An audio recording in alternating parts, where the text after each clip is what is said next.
Hola, soc Lluna i us vaig a parlar sobre el llibre Les tres persones. Aquest llibre va ser escrit per Aurora Bertrana, no només coneguda per escriptora, sinó també per música, tocava el violoncel·lo. A la portada podem observar com hi ha un cas de guerra, fent referència que la història està basada després de la Segona Guerra Mundial, i tres gallines, fent referència als tres presoners alemanys que són enviats a un poble de França, Hugel. Quan arriben al poble, cada presoner és enviat a una casa. Frank, que és caracteritzat perquè és intel·lectual, és enviat a la casa de l'alcalde. Després Linsa, que és alt i prim, a casa de Louisa Gray i Hilary. I després Kostya és enviat a casa de Katerina Roth, i aquest es caracteritza per ser baixet i musculat. Després, ja depenent de cada presoner, tenien millor o pitjor relació amb la família en la que estaven.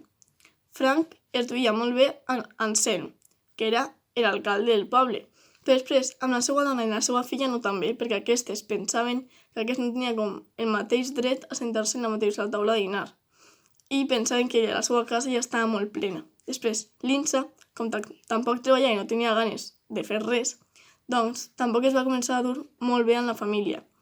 I Hilary, sense que Louisa ho sapiguera, va començar a utilitzar la violència amb ell, fins que va arribar a un punt en el que va utilitzar tanta violència que el va matar. Després Kostya. Kostya es duia molt bé amb Katerina.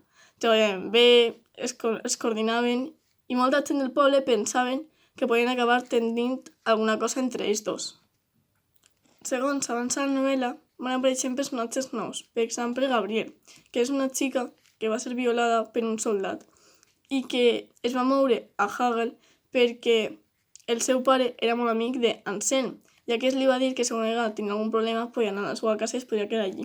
Però quan arriba a la seva casa es troba a la seva filla, i aquesta diu, no tal, que la meva casa està molt plena i que no cap més gent. Això es la du a casa de Katerina Roth, a la qual allí concorda molt bé amb Kostya i amb Katerina, i tots treballen perfectament en aquella casa. Ja vaig deixar de contar la història. Només volia dir que aquest és un llibre que jo sí que recomano. Sí que és veritat que al principi no em va treure molt, però conforme vaig continuar llegint va captar la meva atenció. També és veritat que parla d'uns temes un poc forts, però que tothom deurien saber. Espero que vos agradi.